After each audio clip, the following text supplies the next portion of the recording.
What's up, Dolphin Nation? What's up, NFL fans? What's up, Finstock family? In today's video, we're going to go in and talk about a little bit about laying down the foundation and the expectations for you guys for OTAs. I'm going to do this by reading an article and then giving you my thoughts on OTAs. Reading you an article about the Sun Sentinel and written by Chris Perkins. So let me read to you the article and then I'll go ahead and give you my thoughts and what I agree with and what we should expect from OTAs.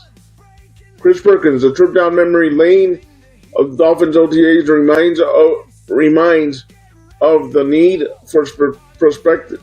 Tuesday, 2-hour viewing of the Dolphins' organized team activities won't allow me or any other media members to draw conclusions about draftees, veteran players, Coach Jeff Halfley, his assistant coaches, offensive scheme, defensive scheme, or anything else associated with the 2026 squad.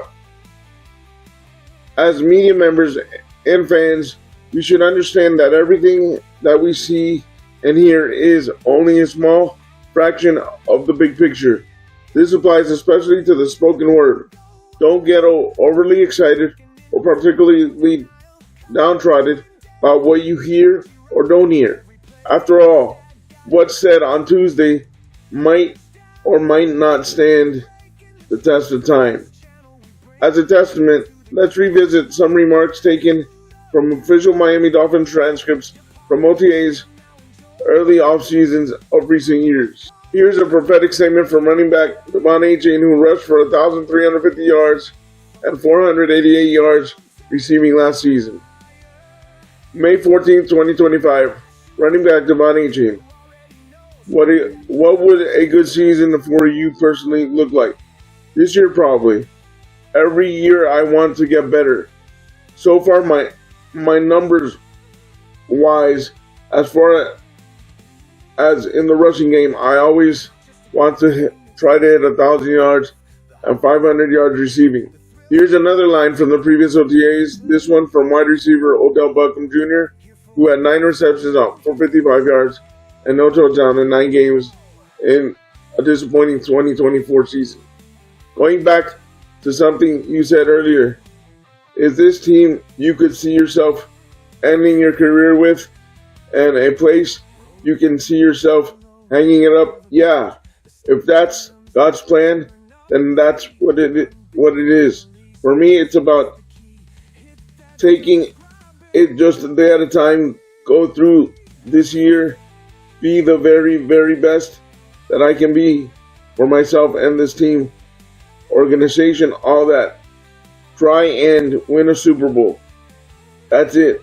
If more is to come after that, I'm definitely open to it. But it's just about focusing up on this year.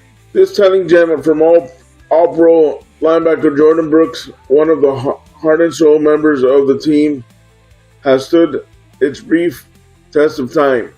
Why was it important for you to be out here today with it being voluntary? For me, it's like I got to get to know the guys that I'm playing with, get to know the system, and let them get to know me. It was important that I be here. It was mandatory for me. I'm glad I came. I'm enjoying it. This is from 2023, delivered by wise-cracking coach Mike McDaniel, who wasn't so funny in the months following last year's season opening loss at Indianapolis. Regardless, McDaniel, who never lost his comedic timing, offered this wisdom as the beginning of an answer to a question about offensive tackle Isaiah Wynn, who played 7 games before being put on injured reserve due to a quadricep injury. What is the addition of Isaiah Wynn mean to the right tackle situation? Offensive line, Austin Jackson, is that an open competition? Anytime you can add wins to the roster, right? See what I did there? Laughter. Yes, still got it. I've been training all off season. What about from wide receiver River Craycraft, who was with McDaniel in San Francisco before his reunion in Miami. A lot of us are just meeting Mike McDaniel. What would you say? What do you know about him that we don't know about him as a guy? He's a super genius. That's all you need to know. He's smarter than everybody else. No offense to everyone else. Laughter. The guy knows what he's doing, and he's going to prove it this year.